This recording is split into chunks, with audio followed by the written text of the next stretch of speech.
चमन की नज़र उसकी भाभी सोनी देवी पर थी और काफ़ी दिनों से चमन जो है अपनी भाभी के फिराक में लगा रहता था।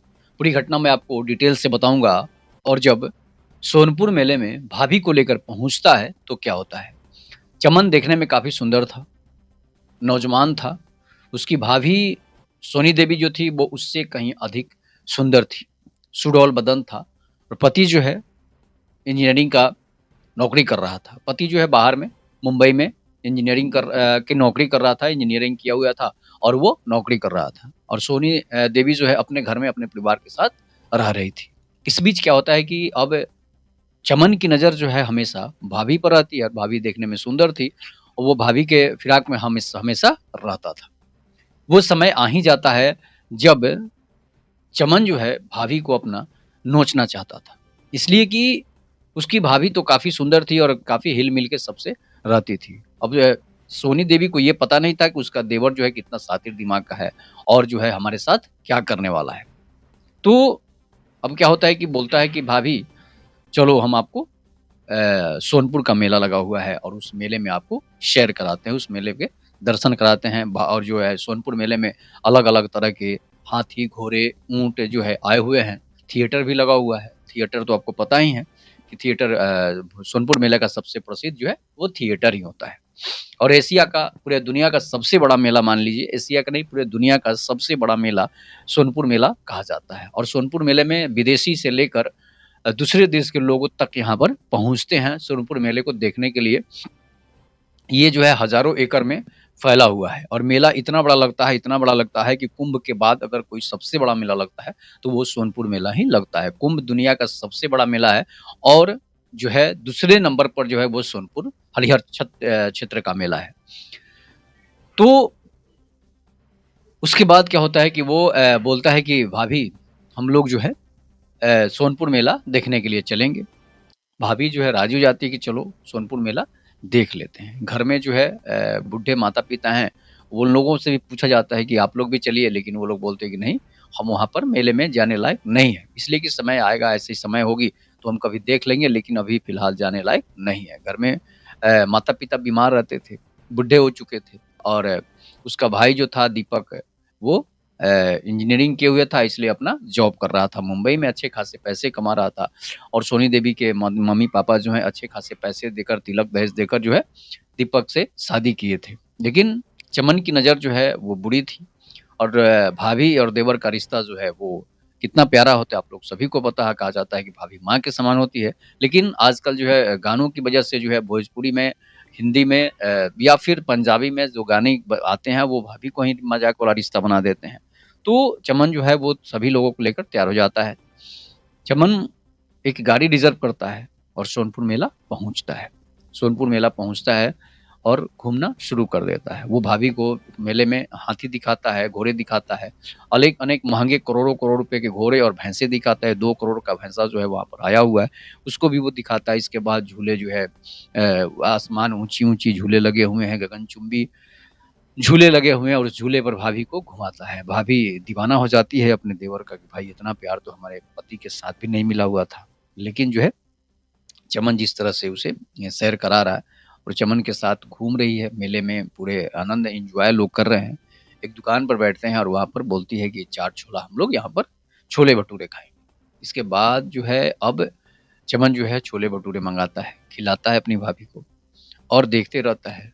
हमेशा जो है उसकी नज़र भाभी पर रहती है इसलिए कि भाभी के कपड़े थोड़ा हॉट थे। तो उसे लगता था कि भाई सभी दो बहुत सारे लोगों की नज़र भी भाभी की तरफ जाती थी। तो सब लोग सोचते थे कि भई कितना बड़ा कितना अच्छा और कितना सुंदर महिला है। तो इस तरह से जो है वो अब सबकी नज़रों पर भी चमन भी देख लेता था कि भाई कौन-कौन हमारी भाभी को देख रहा है। तो अब क्या होता है कि चमन को नहीं लग रहा था कि चमन भाभी जो है इस कयामत बड़ी भीड़ में जो है सबसे अलग है। ये भीड़ जो है, इस भीड़ में सबसे अलग थी उसकी भाभी। इसलिए कि सबकी नज़र जो है चमन की भाभी पर थी, सोनी देवी पर थी। दोनों बैठकर समोसे खाते हैं। इसके बाद जो छोले-भटूरे होते हैं उसको खाते हैं। मोमोज़ की दुकान पर जाते हैं तो मोमोज़ खा लेते हैं। थोड़ा-थोड़ा सब चीज़ खाना शुरू करते हैं। भाभी मिठाई की शौकीन थी, मिठाई भी खा लेती है। और सोनपुर मेले की सबसे अहमियत, सबसे बड़ी चीज़ जो है, वहाँ पर मौत का कुआँ भी लगा हुआ है, उसे भी देखने के लिए वो लोग जाते हैं। अब गए थे 12-1 बजे करीब, घूमते-घूमते शाम होने वाला है और पेट भी भरते जा रहा है काफ़ी। थिएटर का समय भी आने वाला है, 10 बजे से थिएटर जो है चालू हो जाता है, 12 बजे के बाद नौटंकी चालू हो जाता है वहाँ पर। इसलिए अब क्या है कि धीरे-धीरे जो है दोनों एक-दूसरे को देखते हुए घूम रहे हैं, हाथ पकड़ के घूम रहे हैं मेले में भई। और मेले में भीड़ तो पता ही है आपको कि किस तरह से होती है। तो अब क्या होता है कि दोनों ब बोलती है भाभी कि भई चलो जो घर चलते हैं, बोलता है कि नहीं थिएटर देखकर ही हम लोग जाएँगे।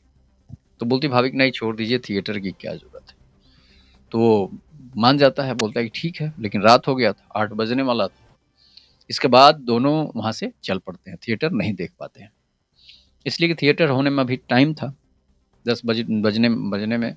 तो अब वहाँ से ये लोग जो है निकलते हैं और निकलने के बाद जो है ये दोनों नालंदा के रहने वाले थे।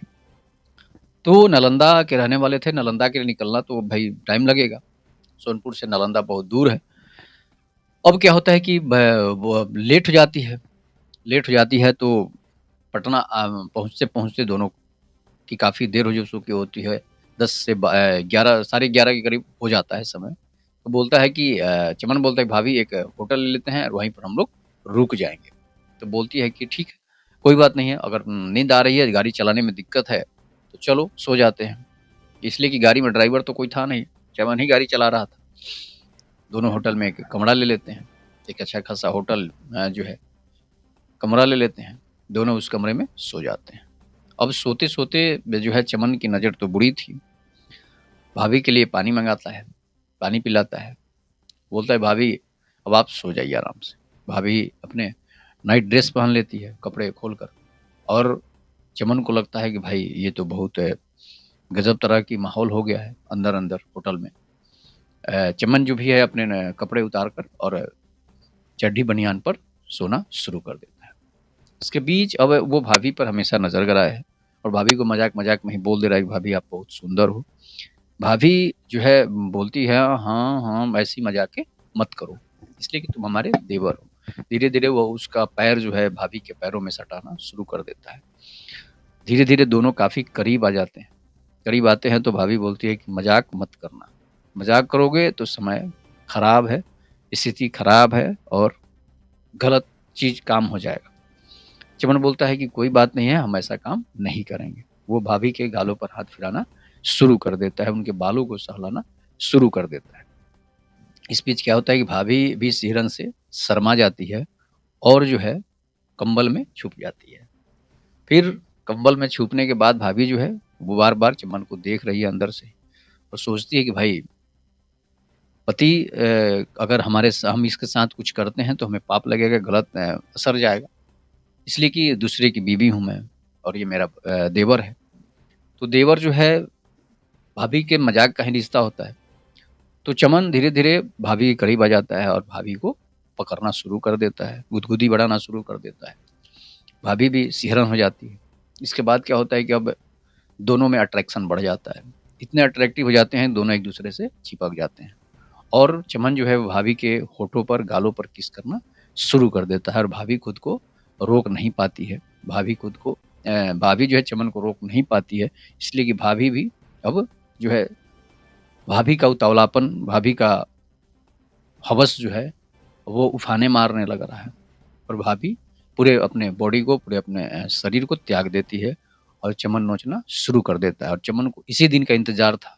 इसलिए कि वो भाभी को हमेशा से देखकर उनके गठीले और गोरे बदन को, दूधिया बदन को नोचना चाहता था और भाभी पर वो इस तरह टूट पड़ता है, इस तरह टूट पड़ता है कि अब भाभी सोच भी नहीं सकती थी कि मेरे लिए इतना ये पागल था, जितना कि कोई सोच भी नहीं सकता है। भाभी के पूरे कपड़े जो है उतार देता है और वो उसे नोचना शुरू कर देता है। भाभी का धुंधली लाइट में दूधिया बदन जो है वो और भी ज़्यादा उतावला होता जा रहा है।